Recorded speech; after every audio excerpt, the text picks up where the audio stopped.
என்னுடைய அருமை நண்பர் அமரர் விஜயகாந்த் அவர்களுக்கு மத்திய அரசு பத்மபூஷன் விருது கொடுத்து கௌரவித்திருக்காங்க. அது நமக்கு எல்லாம் ரொம்பவும் மகிழ்ச்சி.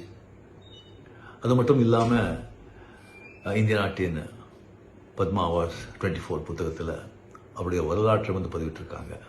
அது அவருடைய பேருக்கு இன்னும் பெருமை சேர்க்கிறது.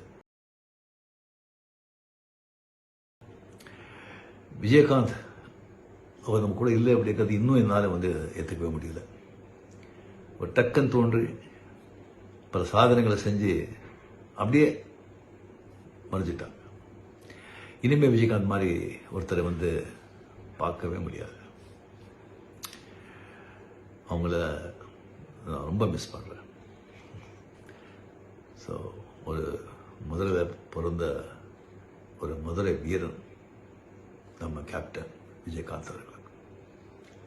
அவர் நாமும் வாழ்க. நன்றி.